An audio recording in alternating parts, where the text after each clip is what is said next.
Kesamaan pada bilangan kompleks, tidak sama pada bilangan kompleks. Ya, sebelum kita masuk ke teorinya, kita lihat dulu beberapa hal. Saya ingin bertengok beberapa hal. 2 ditambah 3i. Kemudian di sini saya punya 4 ditambah 2i. Ya, pertanyaan saya, bisakah kita menambahkan di sini tanda? Karena di sini kesamaan berarti tanda besar atau kecil. Ya. Bisa nggak kita menambahkan tanda besar atau kecil di sini? Versus ya, besar versus kecil. Kalau kita lihat dari bagian realnya, 2 lebih besar, lebih kecil daripada 4. Kalau kita lihat bagian imajinernya, 3 lebih besar daripada 2. Kalau total ini 5, ini totalnya 6. Mana yang lebih besar? Besar atau kecil kita masukkan gitu. Itu dipertanyakan ya, besar atau kecil gitu. Kalau kita lihat dari posisi, kalau 2 tambah 3i ini kita anggapnya ini satu grade, ini 2 tambah 3i, 3 berarti di sini. Kalau 4 tambah 2i, 4 berarti di sini 4 tambah 2i di sini. 4. Ini 2, 3. Kalau kita gambar, ini gambarnya 1, dan satu lagi yang ini. Ini 4 tambah 2i, ini 2 ditambah 3i. Ya, pertanyaannya bagaimana cara kita menilai mana yang lebih besar? Mana yang lebih besar antara mereka berdua? Ya, oke. Bagaimana? Tadi kalau dijumlah, ini 5, ini 6. Berarti ini lebih kecil ya? Seperti itu. Ya. Bagaimana? Jadi di sini tentu itu tidak mungkin. Kalau seandainya kita jumlahkan 2 tambah 3 buat apa? Jangan gitu ya. Ya. Kita tidak dapat melakukan perbandingan seperti ini pada bilangan kompleks. Nah, jadi bilangan kompleks tidak bisa dibanding-bandingkan. Jadi mana yang lebih besar bilangan kompleks yang pertama daripada bilangan kompleks yang kedua? Jadi pembeda utama bilangan kompleks dengan bilangan real, disinilah letak pembedanya. Ketika kalau kita bicara bilangan real, kita bisa membandingkan mana yang lebih besar, yang ini atau yang ini. Gitu. Jelas ya kalau pada bilangan real. Pada bilangan kompleks kita tidak bisa melakukan itu. Kita tidak tahu mana yang lebih besar gitu di antara dua bilangan. Gitu. Jadi dua bilangan kompleks tidak dapat dibandingkan mana yang lebih besar atau mana yang lebih kecil ya. Jadi ini pembeda antara bilangan kompleks dengan bilangan real. Ya. Oke, kita lanjutkan bahasan kita. Sekarang perhatikan. Sekarang pokoknya kita mau juga lah bahas di kompleks ini ada membanding-bandingkan itu mana yang lebih ini daripada ini. Ya. Sekarang tadi secara geometris ada dua hal yang menentukan pada bilangan kompleks. Yang pertama sudut, yang kedua panjang. Ya, kalau sudut karena putarnya melingkar, ketika dia sudah terlalu besar nanti dia lewat sini. Jadi misalnya kalau 370 derajat di bawah ini misalnya. Nah, tentu tidak bisa juga kita bandingkan gitu ya. Jadi tinggal satu hal yang bisa kita bandingkan, yaitu panjang. Nah, mana modulus Z1, modulus Z2. Mana yang lebih panjang vektor ini daripada ini gitu. Bagaimana cara mengatakannya yang lebih sederhana? Ya, secara tidak langsung modulus Z1 itu menyatakan jarak titik ini ke titik pusat. Modulus Z2 menyatakan jarak titik ini ke titik pusat. Jadi ada cara yang lebih enak mengatakannya, yang bisa kita bandingkan pada bilangan kompleks, yaitu jarak bilangan tersebut ke titik asal ke titik pusat. Mana yang lebih jauh bilangan kompleks pertama ke titik pusat dibandingkan bilangan kompleks kedua. Ya, oke. Pertama, kita lihat dulu ketaksamaan segitiga. Ketaksamaan segitiga. Apa ketaksamaan segitiga ini? Sudah cukup terkenal ya, ada banyak ya di berbagai bahasa. Kita lihat.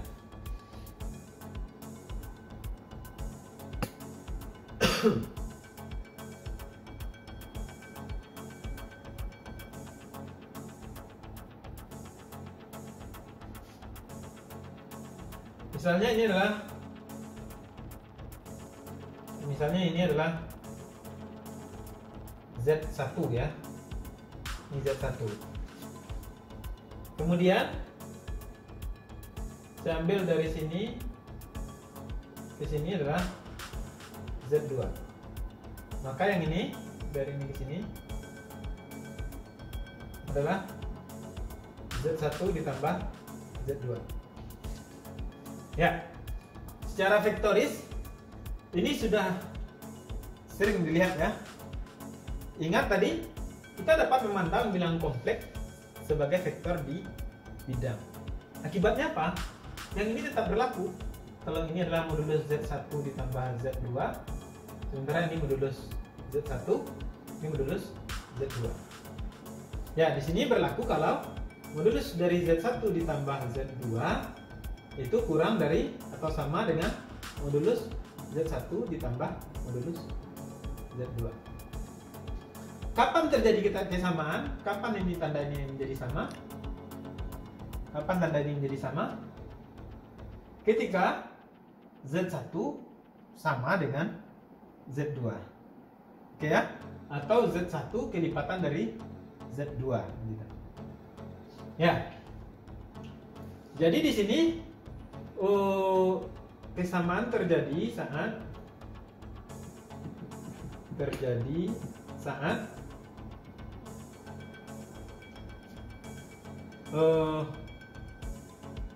Z1 sama dengan Z2.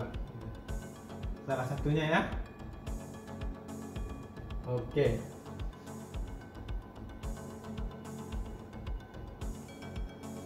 Bagaimana jika Z1 sama dengan KZ2? Apakah dia tetap sama nanti? Kita lihat ya. Kalau Z1 sama dengan KZ2 berarti bisa kita tulis kalau Z2 nya sama dengan X ditambah Y, berarti Z1 sama dengan KX ditambah IKY. Berarti modulus dari Z1 ditambah Z2 itu sama dengan apa? Modulus dari Z1 tambah Z2 sama dengan modulus K ditambah 1 dikali X ditambah IY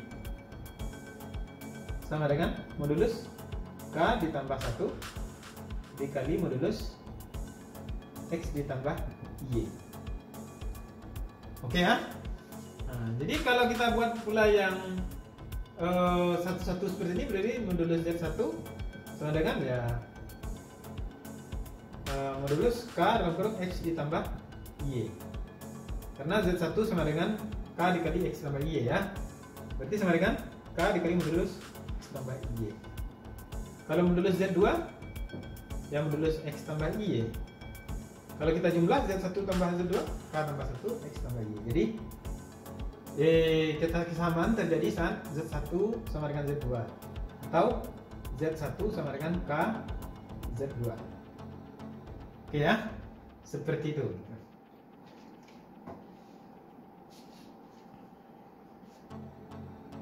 Oke, kita hapus ini dulu. Sekarang kita lihat beberapa lanjutan dari kesamaan ini gitu. Misalnya perhatikan, kita punya Z1 itu kan sama dengan Z1 ditambah Z2 dikurang Z2. Ya, berarti di sini modulus Z1 ditambah modulus Z1 sama dengan modulus Z1 ditambah Z2 dikurang Z2. Nah, ini saya kurung dulu. Dengan kesamaan segitiga ini kita punya modulus Z1 ditambah Z2 ditambah modulus Z2. Efeknya apa di sini? Nah, ini kecil sama ya. Artinya di sini jika apa yang terjadi? Kalau ininya kita pisah, modulus Z1 ditambah Z2 besar sama Z2-nya saya ukur ke sana. Z1 dikurang Z2. Oke ya? Dengan cara yang sama, saya cukup set Z2 sama dengan modulus Z2 sama dengan Z2 ditambah Z1 dikurang Z1. Nanti saya juga memperoleh modulus Z1 ditambah Z2 besar sama modulus Z2 dikurang modulus Z1. Apa artinya kalau saya punya dua ini? Kalau saya gabung keduanya dengan konsep mutlak, saya punya modulus Z1 ditambah Z2 besar sama modulus dari modulus Z1 dikurang modulus Z2. Seperti itu. Jadi ini kita samaan segitiga yang kedua. Ini kita samaan segitiga yang pertama. Ini akibatnya ya. Dari yang kita peroleh di sini, saya cukup set Z2 ini jadi negatif. Kita akan punya modulus Z1 dikurang Z2 itu pasti besar sama modulus dari modulus Z1 dikurang modulus Z2. Seperti itu. Oke, jadi ada tiga kesamaan yang bisa kita gunakan di sini ya. Ya, untuk lebih memahami ini kita lihat contoh. Dan jika modulus Z sama dengan 2, maka maksimum dari 1 per modulus Z pangkat 4 dikurang 5Z tambah 1 ya. Sebagaimana yang kita ketahui, kalau seper ini agak susah bahasanya. Kalau kita punya seper A supaya ini maksimum, berarti supaya totalnya ini max, berarti yang ini harus min, gitu ya. Kalau dia positif, gitu ya. Kalau dia positif bahasanya, gitu, ingat ya. Tapi kita kan bahasnya modulus itu selalu positif. Jadi dah konsep ini bisa kita gunakan ya. Oke, kita untuk itu perhatikan yang bagian bawahnya saja. Perhatikan modulus Z pangkat 4 dikurang 5Z tambah 1.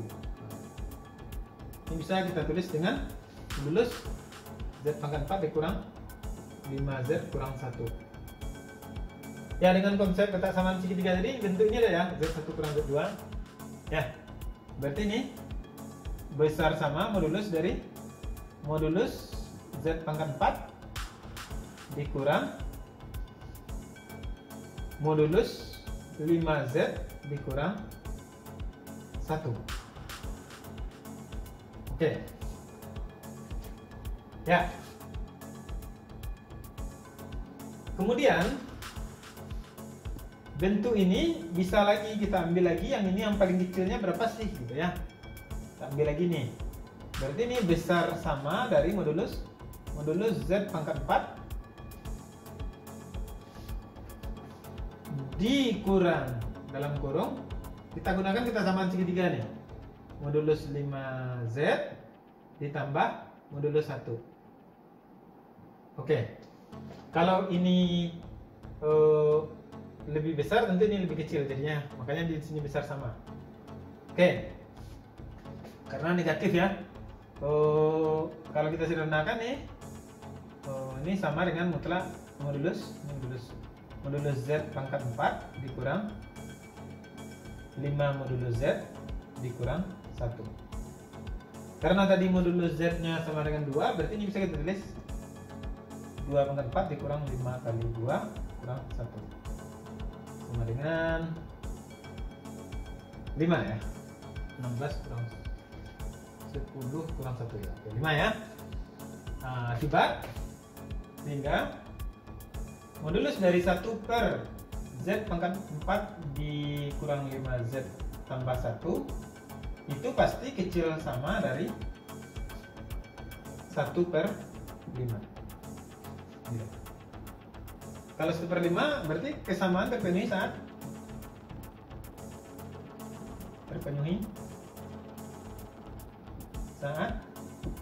Z-nya 2 langsung ya. Ini karena kelihatan aja kalau Z-nya 2 ya 5 ya. Salah satu saja itu ya. Oke.